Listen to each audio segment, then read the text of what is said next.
5, 4, 3, 2, 1.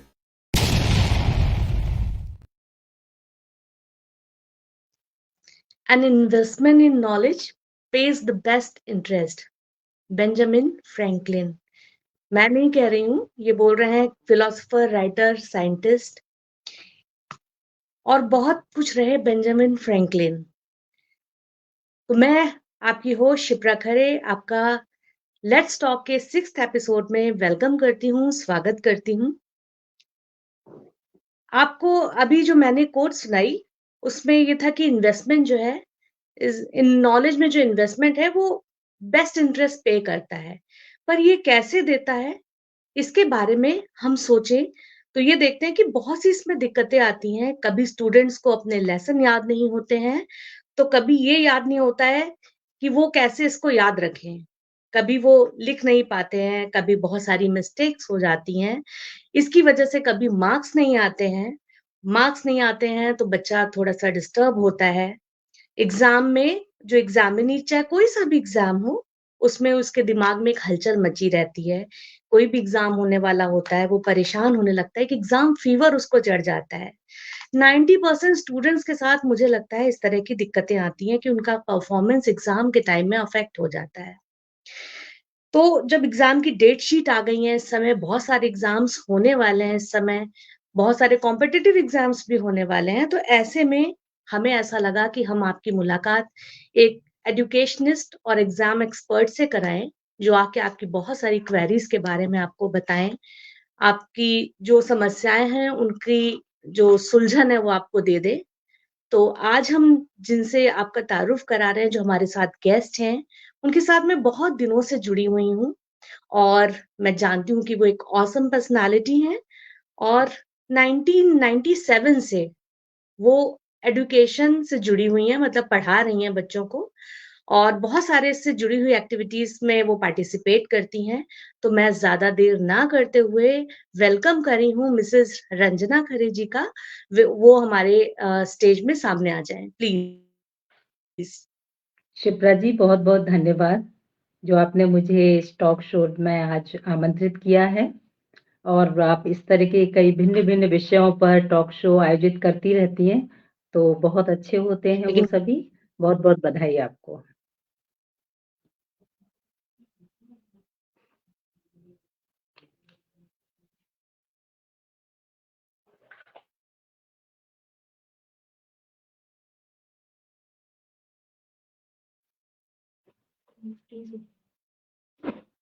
Hello, I am very delighted to have her here to Shipra ji, can you hear me?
है इतना सा और किस लिए उन्हें इन सब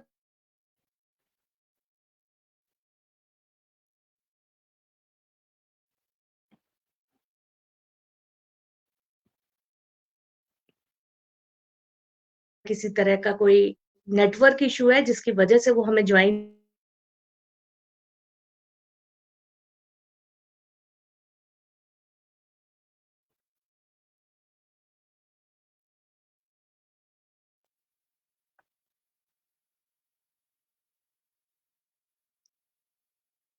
मोस्ट वेलकम रंजना जी, आपका बहुत-बहुत स्वागत है।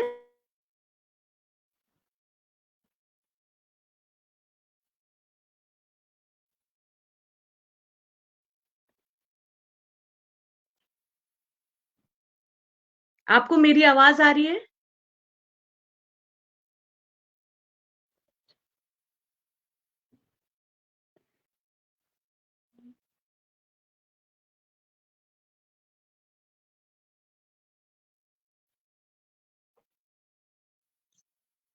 जी। ओके, बहुत-बहुत स्वागत है आपका, वेलकम। लेट्स टॉक के 6th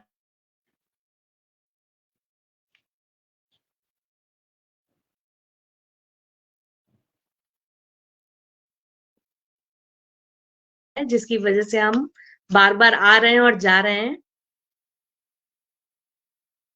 तो आपका वेलकम कर रही हैं लक्ष्मी खरे जी, स्वागत है रंजना जी।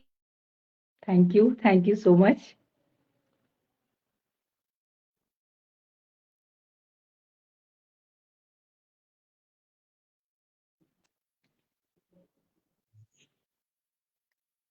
आप अपने बारे में हमें कुछ बताइए पहले, सबसे पहले हम आपसे ही जानना चाहते हैं। मैंने अपनी एजुकेशन पूरी ग्वालियर से की है, schooling, college and PG also. PG मैंने SOS in physics Jiwaji university Gwalior से किया है और बचपन से ही मुझे ये था मन में कि मुझे सिर्फ़ और सिर्फ़ एक एजुकेशनिस्ट ही बनना है, क्योंकि मैं अपने टीचर से बहुत इंस्पायर्ड रहती थी और मेरे फादर खुद भी एक फिजिक्स टीचर रहे हैं, तो घर में शुरू से ऐसा ही माहौल था कि पढ़ना-पढ़ाना चलता रहता था। तो मैंने बहुत अर्ली एज में जब मैं एमएससी कर रही थी, उसी समय 12th के बच्चों को मैथ्स पढ़ाना शुरू कर दिया था। देन आई नेवर स्टॉप्ड और जैसे ही एमएससी कंप्लीट हुआ, मैंने सिंधिया कन्या विद्यालय ग्वालियर जॉइन किया और उसके बाद लगातार बच्चों को पढ़ा रही हूँ। तो टीचिंग मेरा एक्चुअली पैशन है और मैं ये कहूँगी कि I am a teacher by choice, not by chance. क्योंकि बहुत बार ऐसा देखा जाता है कि जब कुछ जॉब नहीं होता लोगों के पास तो वो टीचर बन जाते हैं।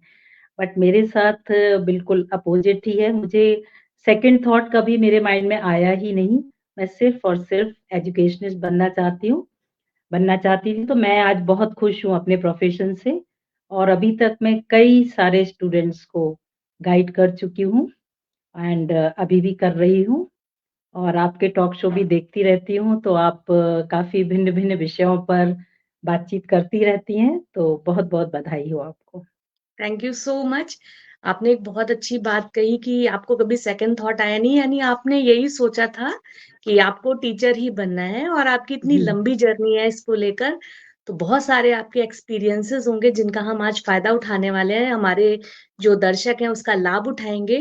हमारे साथ सुधा श्रीवास्तव जी भी जुड़ गई हैं और आपका बहुत सारे लोग वेलकम कर रहे हैं। मैं आपको बताती जाऊँगी कि कौन-कौन हमारे साथ जॉइन कर चुका है और क्या-क्या बोल रहा है। तो जी, मैं जब तक उसको देखूँ और अगला जब तक मैं क्वेश्चन कर देती हूँ, फिर मैं आपको बताऊँगी कि कौन-कौन हमारे साथ आ चुका है। तो जी, क्योंकि आपकी इतनी लंबी जर्नी है, तो बहुत सारी चीज़ों को आपने ऑब्ज़र्व भी किया होगा, बहुत सारी चीज़ें आपने देखी होंगी आज तक। तो सबसे दूसरा जो क्वेश्चन मेरा होगा, वो यहीं से स्टार्ट होगा, बिल्कुल नीचे से चलते हैं हम, कि बच्चों का जो पहले के कंपैरिज़न में अब डेली रूटीन काफ़ी चेंज हो गया है, बहुत सारी चीज़ों में बदलाव आए हैं। तो पहले से जो चेंज आए हैं, वो आज क्या चेंजेज़ आ गए हैं और उनका इम्पैक्ट क्या है?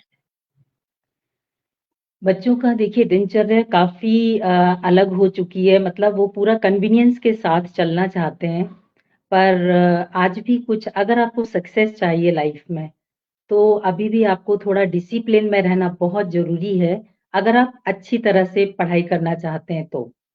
तो बच्चों को मैं सजेस्ट करूँगी कि जो आपकी दिनचर्या है वो मॉर्निंग से ही जल्दी उठ के थोड़ा-सा बहुत अर्ली नहीं बट कम से कम 6 बजे तक उठ जाएँ और अपने पूरे दिन भर को 3 सेगमेंट में डिवाइड करें और सुबह कुछ डिसाइड कर लीजिए कि ये पार्ट मुझे लर्निंग का जैसे सुबह कर सकते हैं, उसके बाद थोड़ा ब्रेक लेकर दोबारा से अपनी पढ़ाई शुरू करें दोपहर को और फिर शाम में और रात को 11 बजे तक 100% सोने की कोशिश करें, जिससे कि दूसरे दिन आप एक नई ऊर्जा के साथ, नई प्लानिंग के साथ अपना दिन फ्रूटफुल बनाएँ।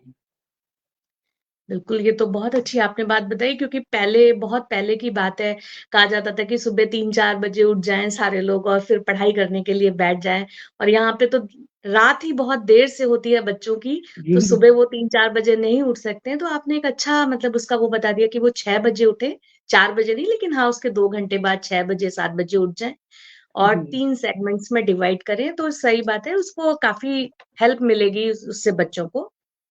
अगला एक क्वेश्चन फिर उसी से जुड़ा हुआ है कि ठीक है बच्चे उठ गए उन्होंने अपना रूटीन शुरू कर दिया डेली रूटीन शुरू किया तो उनको किस तरह की चीजें खानी चाहिए स्टूडेंट्स की स्पेशली क्योंकि आज हम लोग स्टूडेंट स्पेशल लेकर आए हैं तो स्टूडेंट को किस तरह से क्या चीज खानी चाहिए कब खानी चाहिए कितना खाना चाहिए इसके ऊपर भी फोकस होना चाहिए मुझे लगता है इसके बारे में आप क्या कहेंगी बिल्कुल, आजकल देखा जाता है कि बच्चे बहुत ज़्यादा जंक फूड में मतलब खाने में विश्वास रखते हैं और उनको हर दूसरे-तीसरे दिन वो चाहिए होता है।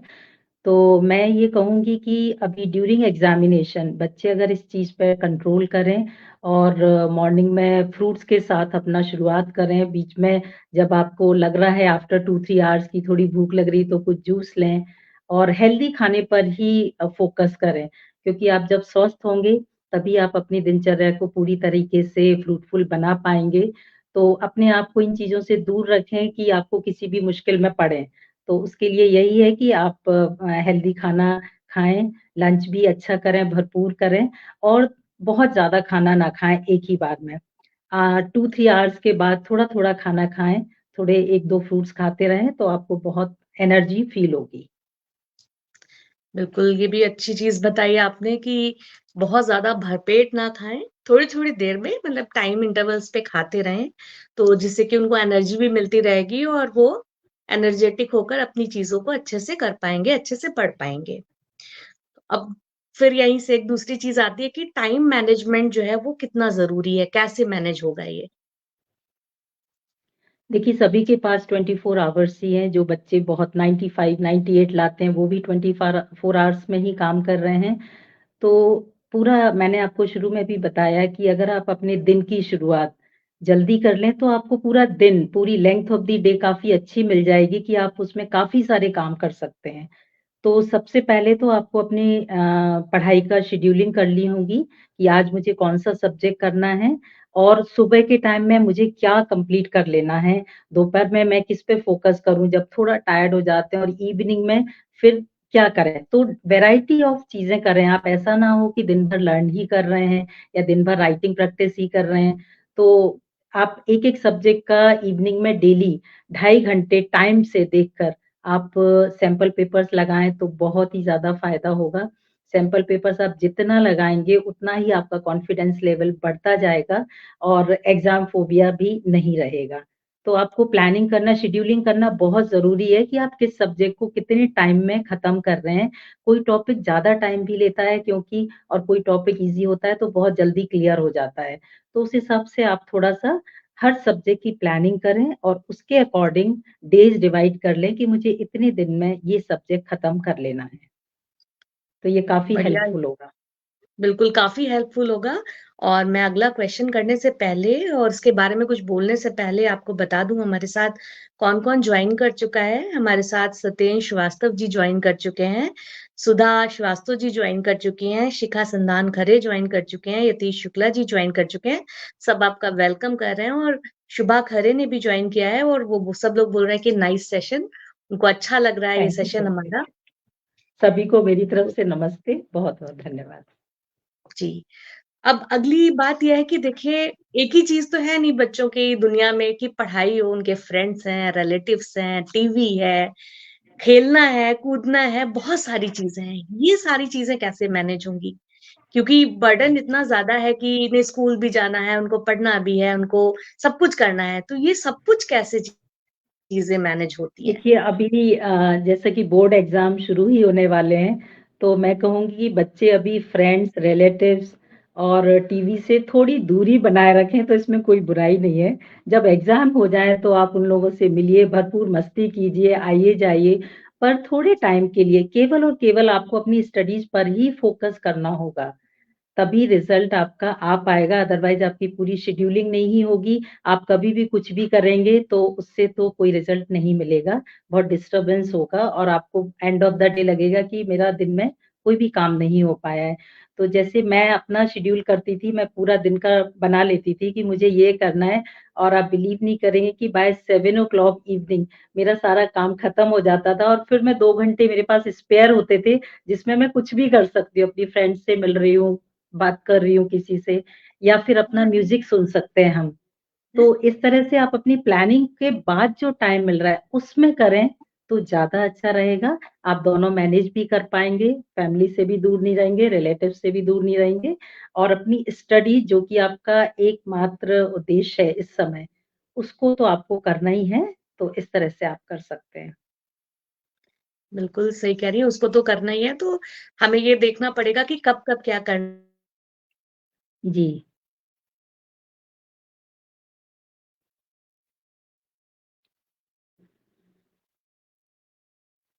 जी भी हैं, वो बोल रही हैं कि नाइस सेशन, तो बहुत सारे लोग जॉइन करते जा रहे हैं और आपको एप्रिशिएट भी कर रहे हैं, आपकी बातें सुन रहे हैं ध्यान से। अब आ जाते हैं हम अपने मेन मुद्दे पे कि क्योंकि आप एग्ज़ाम एक एक्सपर्ट हैं और एजुकेशनिस्ट भी हैं और साथ में एग्ज़ाम एक्सपर्ट हैं, बहुत इतने 97 से इतनी लंबी जर्नी इसी चीज़ को लेकर आपने तय की है। तो एग्ज़ाम की प्रिपरेशन कैसे की जानी चाहिए? एग्ज़ाम की प्रिपरेशन के लिए मैं सजेस्ट करूँगी कि सब्जेक्ट वाइज़ आप हर सब्जेक्ट में क्या करना चाहिए हमें हर चैप्टर का एक शॉर्ट नोट्स बनाने शुरू करना चाहिए। अभी तक हमने पूरे ईयर बहुत नोट्स बना लिए हैं, कंप्लीट नोट्स बन चुके हैं, लेकिन आप रिवीज़न करते समय ड्यूरिंग रिवीज़न आप अगर शॉर्ट नोट्स बनाएँ, जो कि खुद आप लिख रहे हैं, जो आपको किसी ने प्रोवाइड नहीं किए हैं। मतलब शॉर्ट नोट वो है जो आपने समझा है और उस चैप्टर को शॉर्ट में कवर करें, तो उससे क्या होता है कि सारे टॉपिक्स कवर हो जाते हैं और आपको पता भी चल जाता है कि ये टॉपिक मैंने नहीं पढ़ा है, तो उसको आप पढ़ सकते हैं। क्योंकि लेंथी तो नहीं किया जा सकता है हर चीज़, तो आप अगर शॉर्ट में सब सारे नोट्स बना के रखें, हर टॉपिक के बारे में 1-1, 2-2 लाइन लिखें, उसको समझें, तो ये काफ़ी हेल्प करता है। Short notes is very, very important. उससे आपको एक कॉन्फिडेंस भी बढ़ता है और सब्जेक्ट के उस चैप्टर के बारे में पूरी क्लैरिटी होती है कि इस चैप्टर में किस-किस बेस टॉपिक पर क्वेश्चंस बन सकते हैं। तो शॉर्ट नोट्स बनाने की प्रैक्टिस कीजिए, अभी भी टाइम गया नहीं है, आपके हाथ में है और उसको फिर ड्यूरिंग एग्ज़ाम आप रिवीज़न भी बहुत जल्दी कर लेते हैं। जब हमारे पास शॉर्ट नोट्स तैयार होते हैं, तो कम टाइम में हम फटाफट रिवीज़न करके एग्ज़ाम देने जा सकते हैं। हाँ, ये सच में बहुत ही यूज़फुल टिप है।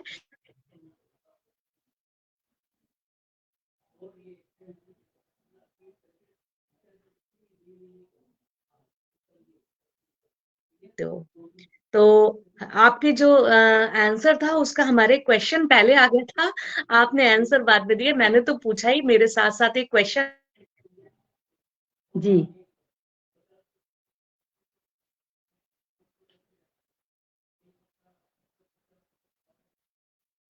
Like history and geography. तो सेम चीज़ है, प्रोसेस वही है कि छोटे-छोटे सेक्शंस में चीज़ों को पढ़िए, उनको रेडी करिए, नोट्स बनाइए, तैयार करिए।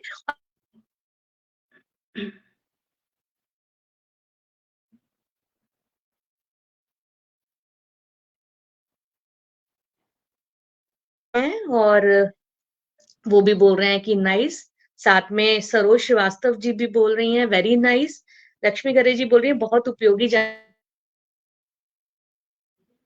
क्योंकि शॉर्ट नोट्स क्या होते हैं, वो आपने खुद बनाए हैं, तो वो आपकी मेमोरी में भी बहुत ज़्यादा देर तक रहते हैं और आपको शॉर्ट नोट क्या है और पूरे हमें इसमें आपका जी, जी, आप बोलिए। शॉर्ट नोट्स क्या होते हैं पूरा आपने खुद बनाया है, खुद समझ के लिखा है, तो वो आपके लिए हमेशा के लिए एग्ज़ाम तक आपको याद भी रहेगा और उसमें आपको याद करने में बहुत ज़्यादा तकलीफ नहीं होती है। क्यों? क्योंकि वो आपने खुद लिखे हैं, वो किसी ने दिए नहीं हैं आपको। तो इससे क्या होता है कि आपकी पावर रिटेंशन पावर भी काफ़ी बढ़ जाती है। और फिज़िक्स के बारे में तो मैं कहूँगी कि फ़ॉर्मूले आप लिख कर के अपनी टेबल के आस-पास चैप्टर वाइज़ हर चैप्टर के फ़ॉर्मूले आप लिख कर पेस्ट कर लीजिए और उनको सुबह-शाम पढ़िए। तो फ़ॉर्मूले आपके लिए काफ़ी हेल्पफुल होते हैं। क्योंकि कभी-कभी क्या होता है फिज़िक्स में कि आपको क्वेश्चन आया और आपको थ्योरी नहीं समझ में आ रहा है कि मैं इसमें क्या लिखूँ? लेकिन अगर उस क्वेश्चन से रिलेटेड आपको कोई भी फ़ॉर्मूला भी याद है, तो यू कैन फ़ॉर्म लैंग्वेज। तो कहीं न कहीं 1 मार्क तो मिल ही जाता है। तो जिस क्वेश्चन में हमें कुछ भी नहीं आ रहा है, फ़ॉर्मूले की मदद से एट लीस्ट हमें 1 मार्क तो मिल ही रहा है। तो फ़ॉर्मूले बहुत ही ज़रूरी है फिज़िक्स और मैथ्स में। जिनको आप टेबल के पास पेस्ट कर लीजिए और सुबह-शाम उनको पढ़ते रहिए, देखते रहिए।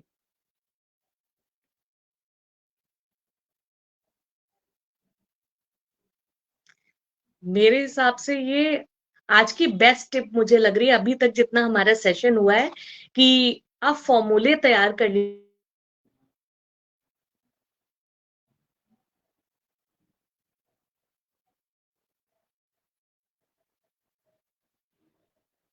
ये वाक़ई बहुत काम आने वाली है स्टूडेंट्स को और हमारे साथ शोभी सक्सेना जी भी हैं, वो बोल रहे हैं कि एजुकेशनलिस्ट ऑन रोल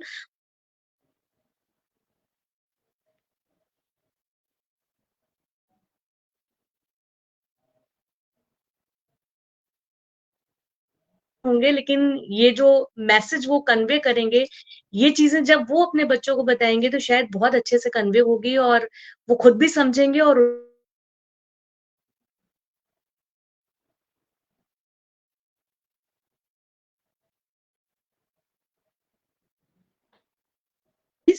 और शुभ्रा खरे जी भी ऐड हो गए हैं, वो बोल रहे हैं कि ma'am what are the career options for humanities अभी हम इसकी भी बात करेंगे शुभ्रा जी, अभी हम पहले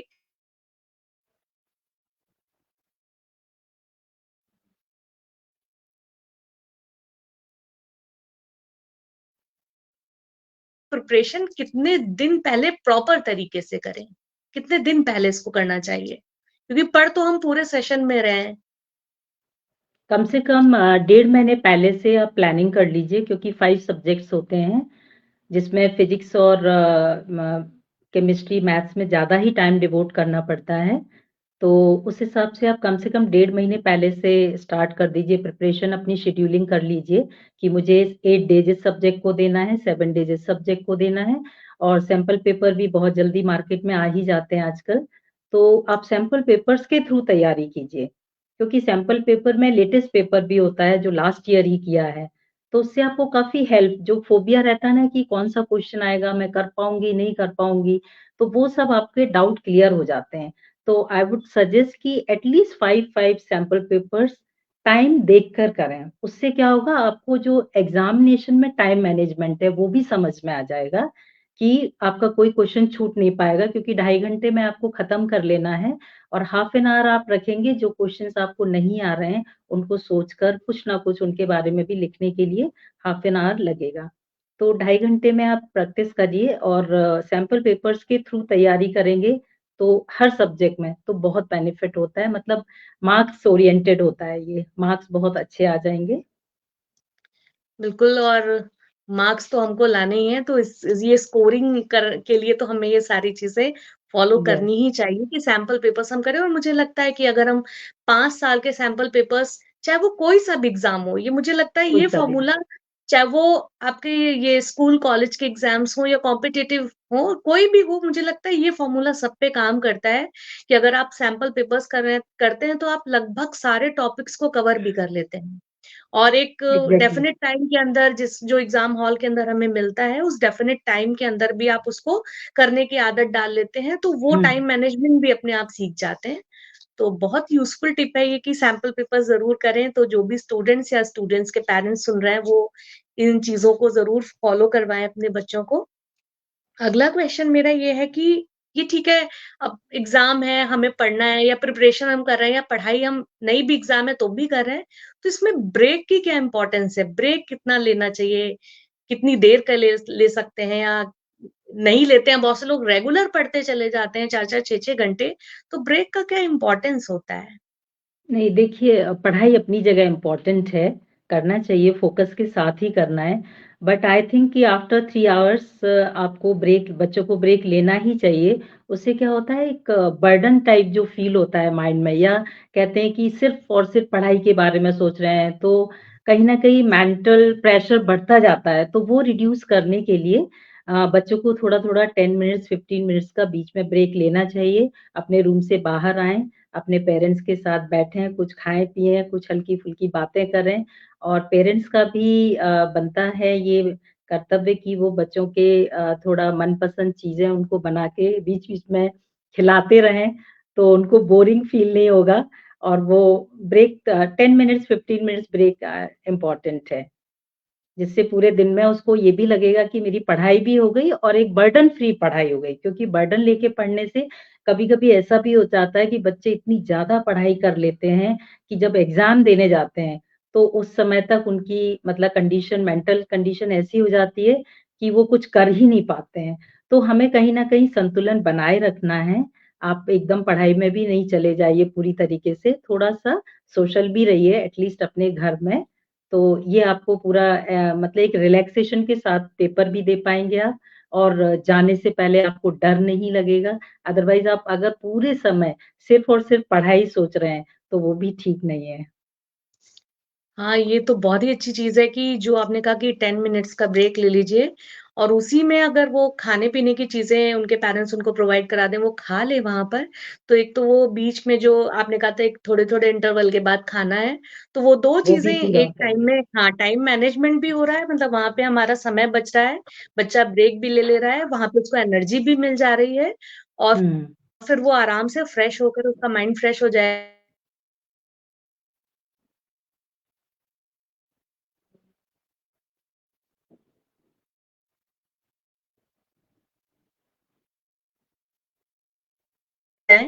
और ब्रेक लेते रहें बीच-बीच में। अब जैसे कि आप टीचर हो, आपने पता नहीं कितने सारे एग्ज़ाम्स कंडक्ट कराए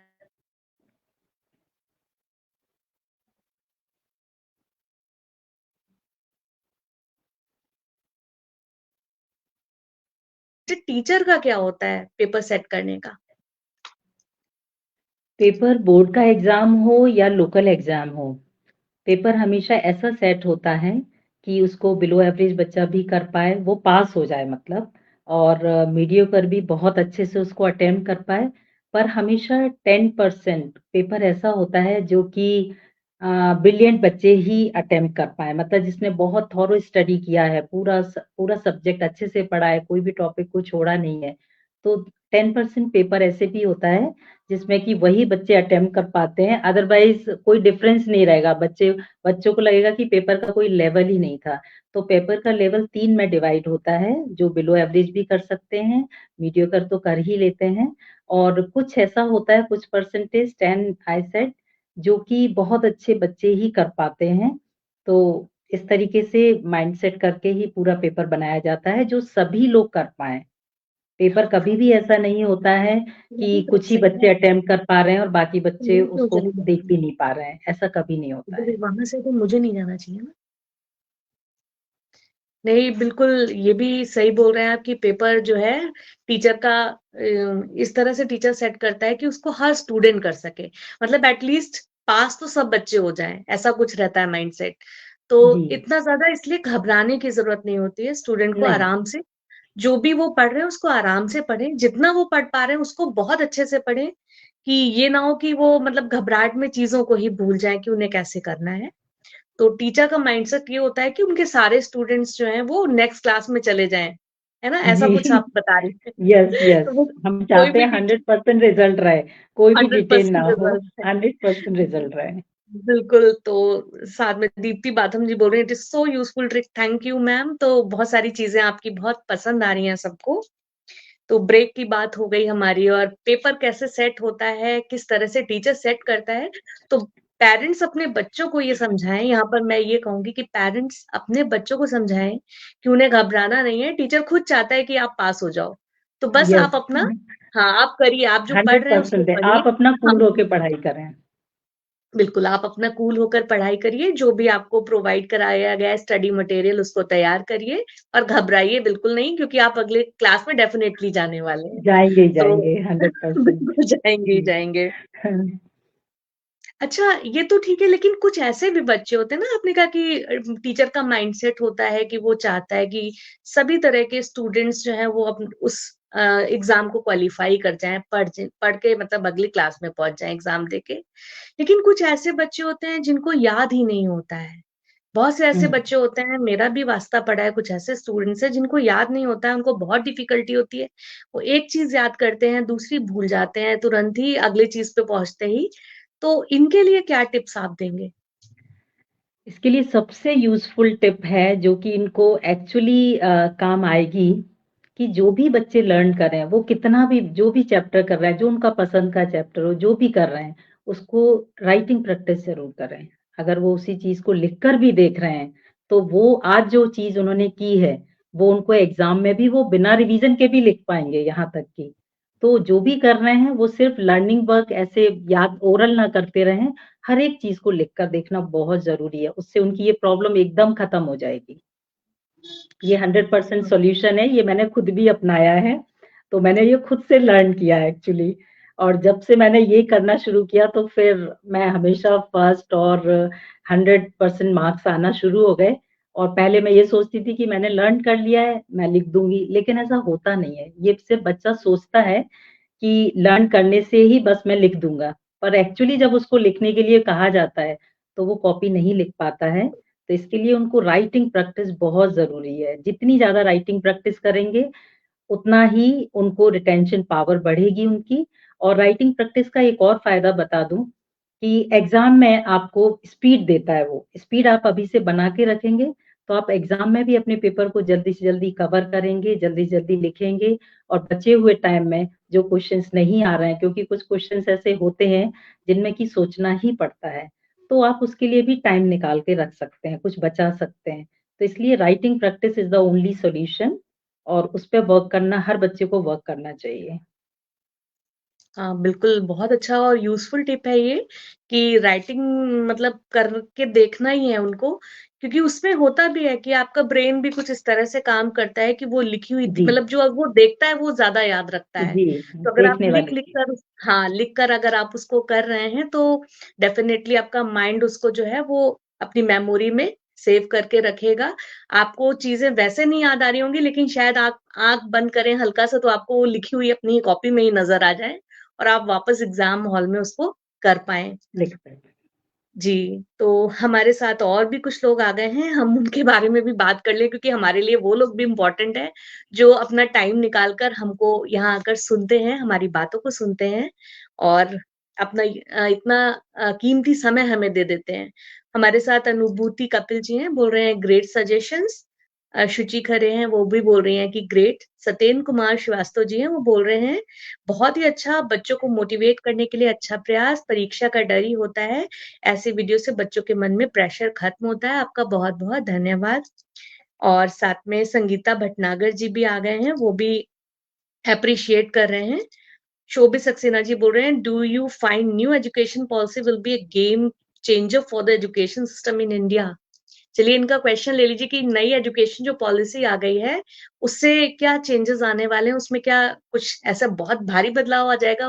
उससे कुछ नई चीज़ें हो जाएँगी क्या? देखिए कोई भी इससे थोड़ा बहुत चेंजेस तो आएँगे क्योंकि अभी इस पैटर्न को जो प्रेज़ेंट पैटर्न चल रहा है इसको काफ़ी टाइम हो गया है, तो ये एक मोनोटोनस टाइप हो गया है। तो न्यू एजुकेशन पॉलिसी से बच्चों को काफ़ी कुछ टीचर्स को और बच्चों को काफ़ी कुछ क्रिएटिव काम करने पड़ेंगे और उससे उनको नई दिशाएँ मिलेंगी, थोड़ा पढ़ाई और ज़्यादा इंटरेस्टिंग हो जाएगी। इस तरीके के चेंजेस तो देखने को मिलेंगे हमें। हाँ, बिल्कुल अभी मतलब मैंने जल्दी में रिसेंटली ये पढ़ा भी था कि अब सेमेस्टर वाइज़ हो जाएँगे ये सारे जो क्लासेस हैं। तो जी, सेमेस्टर्स होने से मुझे लगता है कि पार्ट्स में डिवाइड भी हो जाएगा सिलेबस और उससे काफ़ी आसानी मिलेगी। अभी क्या होता है कि पूरा मतलब 9th है तो 9th का पूरा सिलेबस एक साथ है, 10th है तो 10th का, 11th है तो 11th का। क्योंकि जैसे ग्रेजुएशन और उसमें लेकर आए हैं शायद ऐसे ही यहाँ जब आ जाएगा, तो सेमेस्टर्स में जब डिवाइड हो जाएगा तो शायद बच्चों के ऊपर से बर्डन जब कम होगा, तो वो और अच्छा मुझे लगता है परफॉर्मेंस कर पाएँगे इसमें। जी। तो गेम चेंजर डेफिनिटली होने वाला है शोभित सक्सेना जी, और हम लोग इसका वेट कर रहे हैं कि देखते हैं क्या मतलब चेंजेस आएँगे। हम सब लोग अभी इसके बारे में पहले से कुछ नहीं कह सकते हैं। जब वो चीज़ जी, आएगी तभी हमें पता चलेगा कि क्या होने वाला है। सिर्फ़ हम एक्चुअली। सिर्फ़ सोच सकते हैं कि ऐसा होने वाला है। अभी हम बता नहीं सकते हैं कि क्या होने वाला है। तो ये सारी चीज़ें हैं, फिर अभी जैसे हम बात ही कर रहे थे कि ये ऐसा होने वाला है, शायद ये क्वेश्चन मेरा उसी को लेकर था कि सिलेबस जो होता है, आपका सिलेबस है, उसका प्रेशर कैसे हैंडल करें और उसका उसमें अपने बेस्ट कैसे दें? क्योंकि अभी पॉलिसी जो है वो आई नहीं है, एप्लीकेबल नहीं हो पाई है। तो उसके पहले अब इस साल हो पाएगी ठीक से कि नहीं हो पाएगी कि क्या होगा अभी हम मालूम नहीं है हमको। तो ये जो सिलेबस है यानी कि इतने सारे चैप्टर्स एक साथ होते हैं, इनका प्रेशर बच्चा कैसे हैंडल करे? इसके लिए मैंने आपको पहले भी बताया है कि चैप्टर वाइज़ आपको ये देखना होगा कि इस चैप्टर में क्या इम्पोर्टेंट है और ये पूरा चैप्टर किस कॉन्सेप्ट के अराउंड चल रहा है। तो उस कॉन्सेप्ट को समझना बहुत ज़रूरी है। जैसे कि हम माय सब्जेक्ट इज़ फिज़िक्स, तो मैं उसके बारे में बता रही हूँ। मैं बच्चों को हमेशा कहती हूँ कि भई जैसे मैग्नेटिक इफ़ेक्ट ऑफ करंट है, तो मैग्नेटिक इफ़ेक्ट ऑफ करंट क्या है, पहले उसे तो समझिए आप। क्योंकि पूरे सारे टॉपिक्स जो उसके अंदर डिस्कस किए जाएँगे, वो सिर्फ़ इस कॉन्सेप्ट के ही आस-पास हैं। तो जब आप प्लानिंग से एक कॉन्सेप्ट समझ लेंगे, उसके बाद आपको उस चैप्टर में कोई भी प्रेशर फ़ील नहीं होगा। लेकिन डरते क्यों हैं हम उस टॉपिक से? क्योंकि हम वो टॉपिक ही नहीं समझ पा रहे हैं। तो कोशिश हमें ये करना है कि किसी भी चैप्टर का, चाहे वो कोई-सा भी सब्जेक्ट हो, नॉट ओनली फिज़िक्स, तो उसमें आप पहले टॉपिक को समझें कि उस चैप्टर का नाम क्या है? मतलब वो क्या बोलना चाह रहा है? जब आप उसको समझ जाएँगे, तो सारी बात उसी पे बेस्ड रहेगी, सारे टॉपिक्स। तो इस तरह से आप सिलेबस को आसानी से कर सकते हैं। डरने की कोई ज़रूरत नहीं है, पढ़ने की ज़रूरत है और ध्यान से अच्छा गाइडेंस लीजिए तो आपको समझ में भी आएगा। हाँ, बिल्कुल ये अच्छी अच्छी बात आपने बताई कि इस तरह से इसको किया जा सकता है। बहुत सारे क्वेश्चन हमारे जो हैं क्योंकि सारी चीज़ें हम पढ़ाई को ही लेकर बात कर रहे हैं, तो सब कुछ जी, इंटरकनेक्टेड ही है। और मेरा क्वेश्चन और अभी हमारे सामने जो एक और क्वेश्चन आया है, शुचि खरे जी का वो सेम है। मतलब मेरे क्वेश्चन और मुझे लगता है कि हमारी मतलब टेलीपैथी से बात हो गई है लगता है। उन्होंने मेरा क्वेश्चन पढ़ लिया और वो वही क्वेश्चन पूछ रही हैं। तो वो पूछ रही हैं कि ma'am could you tell a way to prepare for the exam in which we don't forget things in the last minute. और मेरा क्वेश्चन भी यही था कि जब एग्जाम हॉल में बच्चा जाता है, इतना हुँ। प्रेशराइज हो जाता है कि वो जो उसको पता होता है उसको भी वो भूल जाता है। तो ये जो लास्ट मिनट वाली चीज़ें हैं, जब एग्जाम देने जा रहा है, कोई हॉल में बैठ गया है, उस समय वो कैसे अपनी मतलब इन सारे इस प्रेशर को, इस डर को ये कैसे दूर करे और जो उसने पढ़ रखा है, जो उसने तैयार कर रखा है, उसको वहाँ पे परफ़ॉर्म कर पाए। ये एक बहुत ही अच्छा क्वेश्चन है, जो क्योंकि ये 90% बच्चों के साथ ये होता है, मेरे साथ भी हुआ है, आपके साथ भी हुआ होगा कि जब हम एंड मोमेंट पे एंटर हो रहे हैं, उस समय लगता है कि सब कुछ भूल चुके हैं, पता नहीं क्या होगा। लेकिन हमें उस समय क्या करना है कि बहुत ही पेशेंस से काम लेना है, हर बच्चे को पेशेंस से काम लेना है। एग्ज़ामिनेशन हॉल में आप बिना डर के बैठिए और थोड़ी देर आँख बंद करके बैठिए। आप इधर-उधर ना देखें, कुछ और सोचने की ज़रूरत नहीं है। आप थोड़ा अपने आप को काम कीजिए, कूल कीजिए और उसके बाद जैसे ही आपको पेपर मिलता है, तो आप पेपर बहुत धीरे-धीरे क्वेश्चन्स को पढ़िए, जल्दी ना पढ़ें बिल्कुल भी। बिल्कुल जल्दी की ज़रूरत नहीं है स्टार्टिंग में, क्योंकि आपको कॉपी तो मिली नहीं है अभी, तो जल्दी की कोई ज़रूरत नहीं है। तो एक-एक क्वेश्चन को पढ़ते जाएँ। अब जब आप क्वेश्चन रीड कर रहे हैं और अगर आपको क्वेश्चन आता है, तो बहुत ज़्यादा खुश होने की ज़रूरत नहीं है। और अगर नहीं आता है, तो बहुत दुखी होने की ज़रूरत भी नहीं है। क्योंकि जब आप बिल्कुल। सोचेंगे, आपने पढ़ा है, अभी आपने फर्स्ट टाइम पेपर देखा है, अभी 5 ही मिनट हुए हैं, तो आपको वो क्वेश्चन भी आएगा, 100% आएगा, जो अभी आपको डिफ़िकल्ट लग रहा है। तो आप धीरे-धीरे क्वेश्चन पेपर पढ़ते जाएँ और पूरा क्वेश्चन पेपर पढ़ने की कोई ज़रूरत नहीं है। अगर आपको कॉपी मिल गई है, तो आप जैसे ही कॉपी मिलती है, आप लिखने पे फ़ोकस करें। मान लीजिए कि आपको फर्स्ट क्वेश्चन ही नहीं आ रहा है, हो जाता है कभी-कभी, फर्स्ट ही नहीं आ बिल्कुल। रहा है, आप उसके लिए मालूम है हमें कि वो 1 मार्क क्वेश्चन है, तो जस्ट लीव 2 लाइन्स और आगे बढ़ जाइए आप।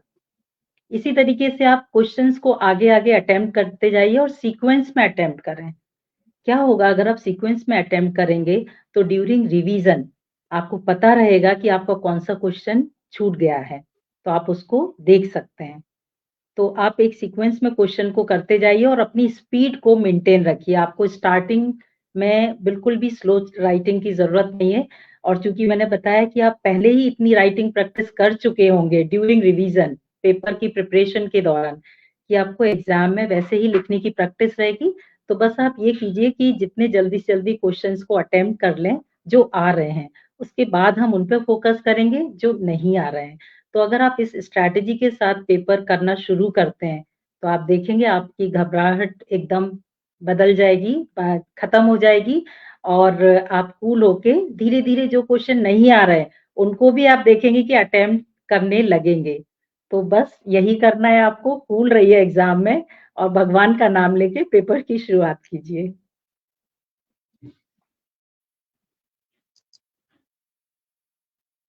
नहीं, ये तो आपने ऐसी बात बताई, मुझे लग रहा है कि मुझे अपने दिन याद आ गए। मुझे याद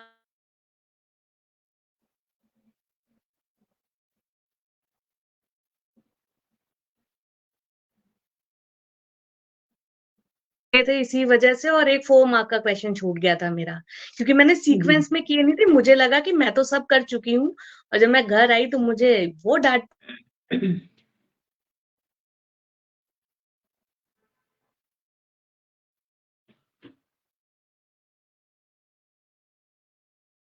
रोल प्ले करता है वाक़ई, क्योंकि हम जब आप फ्लो में करते जाते हो, तब आपको ये वाक़ई याद नहीं रह जाता है कि हमने क्या छोड़ दिया था। तो अगर उसकी स्पेस वहाँ पे खाली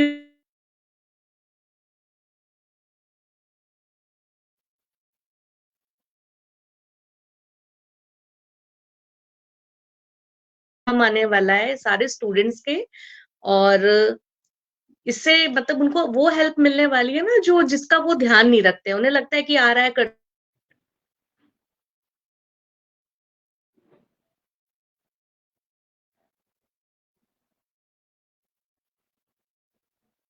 जाती हैं, वो छूट ही जाती हैं।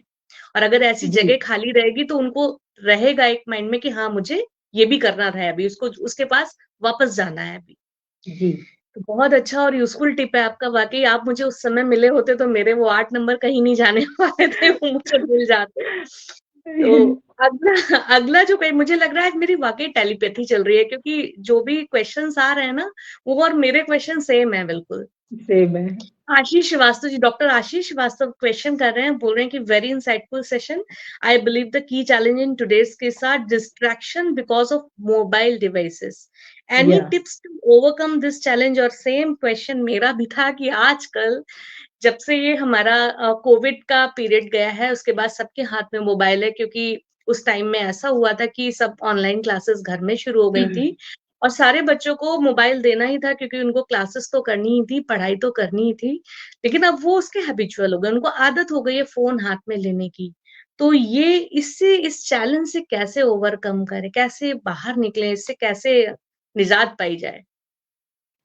एक्चुअली ये प्रॉब्लम अब छोटे बच्चों के साथ मुझे लग रहा है ज़्यादा ही हो गई है क्योंकि बड़े बच्चे तो कहीं न कहीं समझ लेते हैं कि नहीं अभी हमें पढ़ना ज़रूरी है और फ़ोन से दूर रहना है।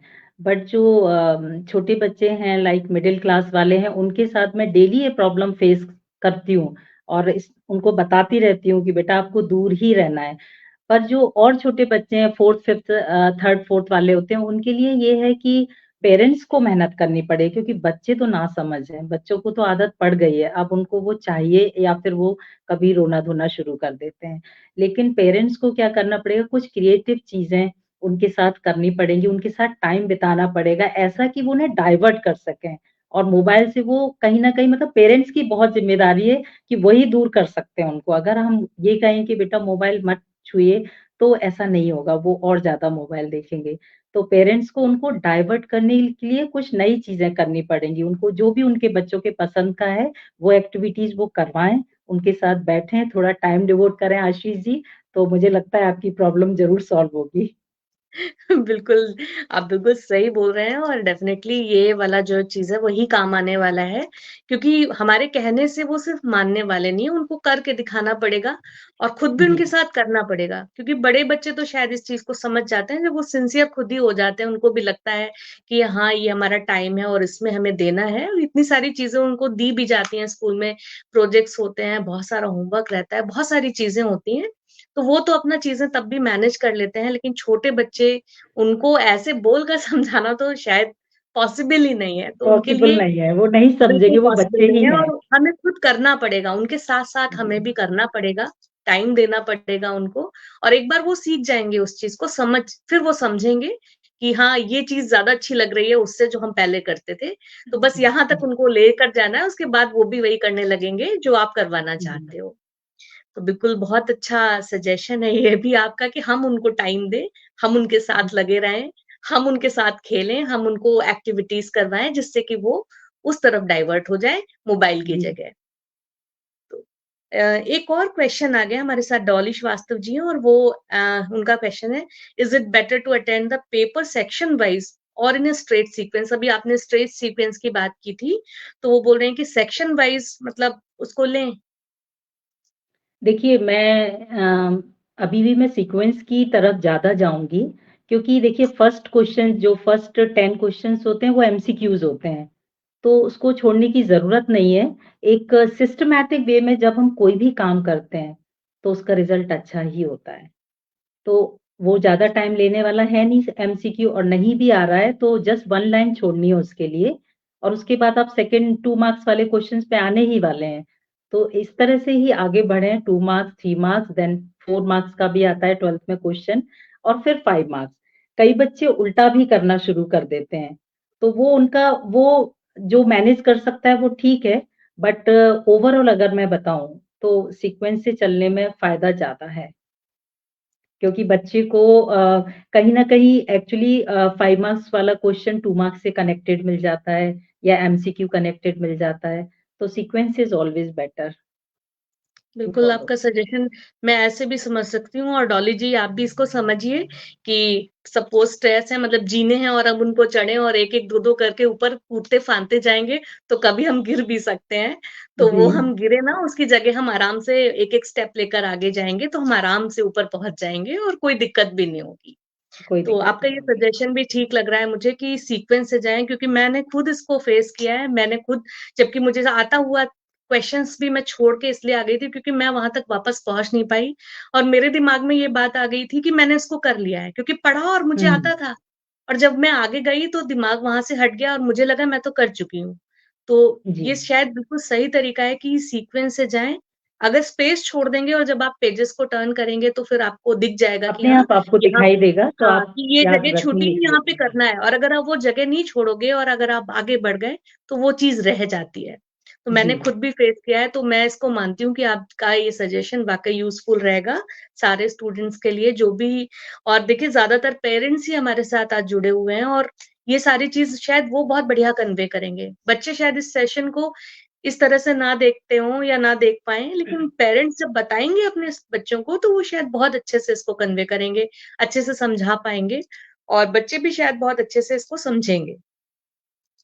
अ, अनुभूति कतल जी भी बोल रहे हैं कि thanks ma'am these small but important points will definitely be the key to success. तो सबको ही आपके सजेशंस बहुत अच्छे लग रहे हैं। तो ये सारी चीज़ें हो गई जैसे मैं अभी बराबर बोल ही रही हूँ कि पेरेंट्स समझाएँ, पेरेंट्स समझाएँ, पेरेंट्स समझाएँ। तो इसके साथ-साथ और जैसे बहुत बार ऐसा होता है, बहुत से पेरेंट्स ऐसा करते हैं कि बच्चों को फ़ोर्स नहीं कहेंगे लेकिन उनको वो भी कंसर्न्ड ही कहेंगे, कंसर्न्ड रहते हैं कि नहीं पढ़ो, पढ़ो, ये तुम्हें करना है, ऐसा करना है, टाइम खराब हो रहा है, टाइम निकल जा रहा है, बहुत सारी चीज़ें होती हैं। और भी बहुत कुछ होता है कि बच्चे को कुछ और करने का मन कर रहा है, इंटरेस्ट है किसी और चीज़ का लेकिन वो मतलब अपनी पढ़ाई में इतने हुँ। ज़्यादा उसको इन्वॉल्व कर दिया जाता है, वो चीज़ें छोड़ देता है। तो फैमिली जो है वो बच्चे को किस-किस तरीके से सपोर्ट करे कि उसका ओवरऑल ग्रूमिंग होता रहे? देखिए फैमिली को सबसे पहले अपने बच्चे का इंटरेस्ट या बच्चे का इंक्लिनेशन किस तरफ है, वो जानना बहुत ज़रूरी है और वो पता कहीं न कहीं पेरेंट्स को तो चल ही जाता है। तो जहाँ तक ज़रूरी है, वहाँ तक तो उनको हम थोड़ा फ़ोर्स करें, गाइड करें। और फ़ोर्स तो नहीं करना चाहिए किसी भी कंडीशन में। अगर आप पेरेंट्स दोनों, फादर एंड मदर दोनों ही बैठ के बच्चे को समझाएँ कि बेटा इस ये करने से आपको ऐसे-ऐसे काम करना होगा, ये मिलेगा और अगर आपका इंटरेस्ट ये सिर्फ़ जैसे कि 12th तक पढ़ना बहुत ज़रूरी है, सारे ही सब्जेक्ट पढ़ने हैं। तो कम से कम 12th तक आप अच्छा कर लीजिए, उसके बाद आप जो चाहते हैं वही होगा, लेकिन 12th तक तो आपको ढंग से सारे ही सब्जेक्ट पढ़ने पड़ेंगे, जो भी आप स्ट्रीम लेते हैं। ह्यूमैनिटीज़ में जाएँ तो वहाँ सारे सब्जेक्ट आपको निभाने पड़ेंगे, साइंस में आए तो यहाँ भी करना पड़ेगा। उसके बाद आप कोई भी चीज़ चूज़ करें, पर 12th तक थोड़ा स्ट्रिक्टली एजुके इस पे फ़ोकस करें। मार्क्स भी लाने बहुत ज़रूरी है क्योंकि 12th की मार्कशीट हर जगह काम आती है 10th और 12th की, तो थोड़ा मार्क्स की तरफ ध्यान रखना बहुत ज़रूरी है कि किस तरह से हम पढ़ाई जो करें वो मार्क्स ओरिएंटेड भी करें, नॉलेज तो हो, साथ में हम छोटी-छोटी क्या ऐसी चीज़ें करें जिससे कि मार्क्स गेन हो, लूज़ ना हो। तो मैं बच्चों को हमेशा यही बताती हूँ कि आपको ये देखना है, जो नहीं आ रहा है क्वेश्चन वो तो नहीं आ रहा है, कुछ नहीं कर सकते उसके लिए। पर हम कुछ ऐसा तो कर ही सकते हैं कि मार्क्स को हम जाने ना दें, जो आ रहा है कम से कम उसमें 100% मार्क्स आएँ। तो फिज़िक्स में क्या कर सकते हैं कि हर चीज़ में मतलब जो आंसर्स आप लिख रहे हैं उसमें यूनिट्स ज़रूर लिखें। अगर आप यूनिट नहीं लिखेंगे, तो बोर्ड में आपका आधा नंबर 100% कट जाएगा जबकि आपने क्वेश्चन पूरा सही किया है। क्योंकि मैं एवरी ईयर स्पॉट इवैल्यूएशन में जाती हूँ बोर्ड के 12th के, तो हम लोग यही डिस्कस करते हैं कि देखिए पूरा सही कर दिया, अब चूँकि उसने एक छोटी-सी मिस्टेक तो कर ही दी है ना, कि लास्ट में एनर्जी का क्वेश्चन है तो जूल नहीं लिखा उसने, एनर्जी की यूनिट नहीं लिखी या फ़ोर्स का है तो यूनिट नहीं लिखी। तो यूनिट्स लिखना ना भूलें, ऐसी छोटी-छोटी चीज़ों को हम ध्यान में रखकर अपने थोड़े-थोड़े नंबर बचा सकते हैं और जब कुछ भी नहीं आ रहा है, तो भई उसकी जगह उससे रिलेटेड आप फ़ॉर्मूला लिखिए एटलीस्ट, पर किसी भी क्वेश्चन को ब्लैंक छोड़ के मत आइए, मैं अभी भी ये कहूँगी। क्योंकि हम लोग देखते हैं जब हम करेक्शन करते हैं, तो अगर बच्चे ने कुछ भी रिलेटेड लिखा है, तो हमें मन करता है कि बच्चे ने थोड़ी ट्राई तो किया है, मेहनत की है, बिल्कुल। चलिए इसको कुछ मार्क्स तो देने ही चाहिए। तो वो आपके बोनस मार्क्स हो जाते हैं और जो आपके परसेंटेज बढ़ाने में बहुत हेल्प करते हैं। तो डोंट रेस्ट्रिक्ट योरसेल्फ कि मुझे ये नहीं आ रहा है तो मैं ये टच ही नहीं करूँगा ये क्वेश्चन, अटेम्प्ट ज़रूर कीजिए, जो भी आ रहा है उससे रिलेटेड लिखिए। यहाँ पे ये बात ध्यान रखना बहुत ज़रूरी है कि कुछ भी ना लिख कर आएँ। अगर आप ये सोच रहे हैं कि आप कुछ भी लिख कर आएँगे और सिर्फ़ लिखा हुआ देख के टीचर नंबर दे देगा, तो एक कॉपी बोर्ड में कई बार चेक होती है, 3-3 4-4 लोग एक सेम कॉपी को चेक करते हैं, तो इसलिए ऐसी गलतियाँ बिल्कुल ना करें। आप जो लिखें वो क्वेश्चन से रिलेटेड ही लिखें। मैं रिलेटेड लिखने की बात कर रही हूँ। ऐसा ही नहीं कि आप कुछ भी लिख दें और आप सोचें कि कॉपी भर दी है, तो मार्क्स मिल जाएँगे। क्योंकि अब वैल्यूएशन चेकिंग करने का तरीका बिल्कुल चेंज हो चुका है। एक कॉपी 2 एग्ज़ामिनर चेक करते हैं, उसके बाद एक और एग्ज़ामिनर करते हैं, उसके बाद एक हेड एग्ज़ामिनर करते हैं। तो कहीं से कहीं भी कोई मिस्टेक की पॉसिबिलिटी होती नहीं है। तो बच्चे आप लिखिए ज़रूर, क्वेश्चन को अनअटेम्प्टेड बिल्कुल ना छोड़ें, अटेम्प्ट ज़रूर करना है, पूरा पेपर अटेम्प्ट करके आना है आपको और उसके लिए आपको फिर से वही कहूँगी कि जो क्वेश्चन्स आते हैं, वो जल्दी-जल्दी करें, अपनी स्पीड को मेंटेन करके चलें। आप फर्स्ट 1 आवर में काफ़ी कुछ कर लेना चाहिए आपको। आप बिल्कुल कई बार मैंने देखा है हम ड्यूटीज़ में होते हैं कि बच्चे पहले घंटे में बहुत कम क्वेश्चन करता है, क्योंकि वो क्वेश्चन पढ़ने में ही रहता है कि अब ये आ रहा है, ये आ रहा है। लेकिन आपको लिखने की तरफ ज़्यादा ध्यान देना है। क्वेश्चन पढ़ा और आपने लिखा अगर आपको आता है तो। तो ये ज़रूर करें आप। नहीं, बिल्कुल ये भी बहुत यूज़फुल टिप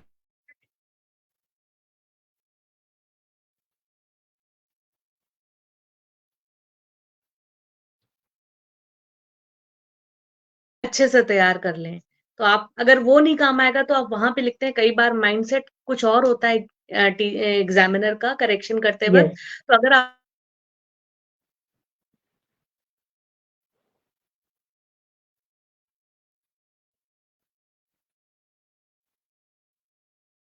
तैयार रखिए, अगर आपको कोई चीज़ डिफ़िकल्ट भी लग रही है तो उससे रिलेटेड चीज़ें आप अपनी रेडी रखिए। उसको तैयार यस। करिए और वहाँ पर अगर आपको कोई क्वेश्चन ऐसा है जो नहीं आ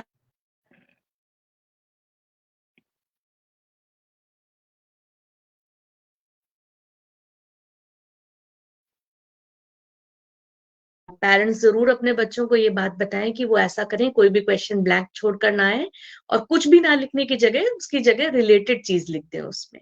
बहुत यूजफुल टिप है ये वाकई। और एक और चीज है, डॉली श्रीवास्तव बोल रहे हैं कि ma'am analytical subjects are manageable but SST and fact based subjects are a bit difficult to cram up, how to manage these kinds of situations? In SST also, actually, what happens that the people, students are afraid of the length of the answer. सबको ही बस यही problem होती है कि answer बहुत लंबा है। तो हम क्या करें कि किसी भी आंसर, लाइक अगर एक पेज का भी आंसर है आपका, तो उसको पॉइंट्स में डिवाइड कर लें। कभी भी आप पूरा एक साथ ना पढ़ें एक पैराग्राफ की तरह, उसको छोटे-छोटे पैराग्राफ्स में डिवाइड कर लें, तब आपको एसएसटी भी मज़ेदार लगने लगेगी और फिर आपको पॉइंट्स याद रखने हैं। पॉइंट्स में भी क्या कर सकते हो, आप सिर्फ हेडिंग याद रख लीजिए और उस हेडिंग को बाद में एलोबरेट कर दीजिए अपने वर्ड्स में। बिल्कुल। तो आपका एसएसटी आराम से हो जाएगा, उसमें आपको लर्निंग में प्रॉब्लम नहीं आएगी। उसमें भी मैं वही कह रही हूँ कि शॉर्ट नोट्स पे ध्यान दें कि आपको इस क्वेश्चन में किस पे बेस्ड आंसर देना है, उसके पॉइंट्स बना लें और उन्हीं पॉइंट्स को आप एक्सप्लेन कर दें। तो ये बहुत आसानी बिल्कुल, से हो जाएगा। बहुत आसानी से ये बात आपने शुरुआत में भी बताई थी कि शॉर्ट्स की तरफ ध्यान दें। आजकल शॉर्ट्स का ही ज़माना है, यूट्यूब में शॉर्ट्स जो होते हैं वो बहुत चलते हैं, और यस। उन्हीं से जो मेन वीडियोज़ होते हैं उन वो कनेक्ट हो जाते हैं। तो जी, शॉर्ट्स जो हैं वो वाक़ई बहुत काम की चीज़ है। आप शॉर्ट्स तैयार करिए और शॉर्ट्स को एलाबोरेट कर दीजिए या फिर जोड़ दीजिए, दोनों ही तरीके यस। से वो काम आने वाले हैं। और हुँ, बहुत ही मतलब आज का सेशन मुझे लग रहा है वाक़ई, क्योंकि एग्ज़ाम्स सभी की, मुझे लगता है कई सारी डेट शीट्स आ गई हैं, कुछ की आने वाली हैं। बोर्ड एग्जाम्स तो बहुत ही मतलब पास आ गए हैं अब। तो ये बहुत काम आएगा सबके, जो आज का सेशन है। एक और देखिए, इतने सारे सब पेरेंट्स ना, इतनी सारी क्वेरीज हैं। एक और क्वेश्चन आ गया, मैं सोच रही थी कि अभी इसको सम अप कर दिया जाए, लेकिन एक क्वेश्चन है, ma'am sometimes it happens that between the exam we rush to finish the exam and we suddenly forget the answer to one answer we prepared in a good way, and we remember that question after the exam. So how can we overcome this problem? this is same as I told you that in the beginning only, you keep your speed very well, start writing in speed only. आप थोड़ा-सा भी slow होते हैं ना, तो आप समझ लीजिए कि जो आपको ये प्रॉब्लम आई है, इस टाइप की प्रॉब्लम फिर आने लगेंगी। तो इसको अवॉइड करने के लिए आप अपना स्पीड ध्यान रखेंगे अगर, तो ये सब कुछ ऐसा आपके साथ होगा ही नहीं कि आप कुछ भूल रहे हैं और कुछ जो आता था वो भी नहीं लिख पा रहे हैं। आई मीन आई थिंक यही ये पूछना चाह रहे हैं।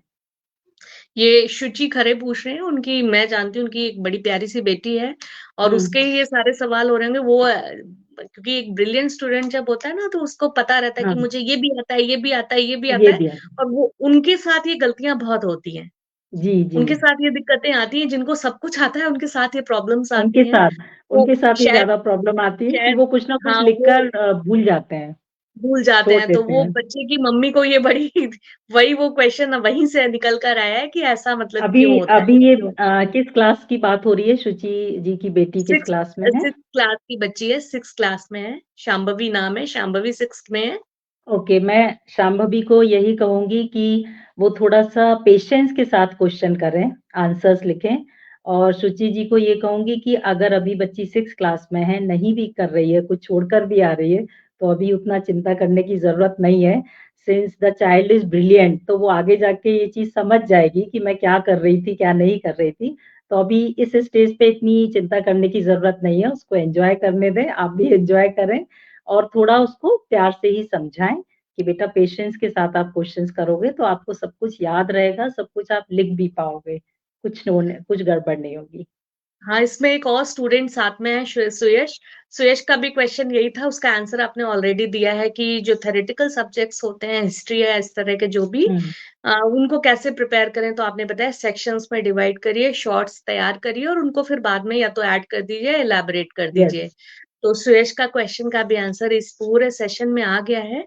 और मुझे लगता है कि जितने भी तरह की क्वेश्चंस एग्जाम से रिलेटेड या फिर बच्चों की जो प्रॉब्लम्स होती हैं उनसे रिलेटेड हैं, या फैमिली को कैसे सपोर्ट करना चाहिए, वो सारे हमने आज इस पूरे सेशन में ले लिए हैं, और आपने उनके बहुत ही अच्छे से और रिप्लाई तो दिए ही हैं और अपने टिप्स इतने अच्छे हम लोगों को दिए हैं, जो बहुत काम आने वाले हैं और जो नहीं भी इस सेशन को देख पाए हैं, वो इस सेशन को जब बाद में भी देखेंगे, तो भी उनको समझ में आएगा कि हाँ, अब हम अपने बच्चे को कैसे ट्रीट करें या वो किसी स्टूडेंट को जानते हैं, तो उसको कैसे ट्रीट करें या उनके कोई रिलेशन में ऐसा कोई बच्चा है जिसको ये सब बताया जा सकता है, तो वो उसको बताएँगे। अगर कोई टीचर्स हैं, तो वो अपने क्लास में इसको अप्लाई कर सकते हैं। तो बहुत बहुत अच्छा सेशन रहा आज का और आपने बहुत ही सिंसियरली सारी चीज़ों को मतलब बहुत अच्छे से आंसर्स दिए हैं सारे, सबकी क्वेरीज़ को भी आपने शांत कर दिया, मैं कहूँगी शांत कर दिया क्योंकि इतने सारे जी, क्वेश्चन्स आ रहे थे, आप उनको लेते जा रहे थे बराबर।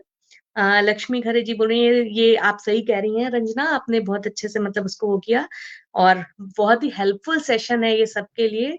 तो यही मेरे दिमाग में भी थॉट आया था कि एग्ज़ाम पास आ रहे हैं और क्यों ना हम कुछ ऐसा सेशन कर लें, जो जी, इस समय वाक़ई जिसकी ज़रूरत है। और मुझे दिमाग में मेरे आपके सिवाय कोई दूसरा नाम भी याद नहीं आया। मुझे लगा कि इतने अच्छे से आंसर्स इतनी सारी क्वेरीज़ को मतलब आप ही कर सकती हैं, सॉल्व कर सकती हैं, दे सकती हैं आंसर्स इनके। प्रदीप सिंह रघुनायक हमारे साथ जुड़े हुए हैं, वो बोल रहे हैं बहुत अच्छा सेशन है।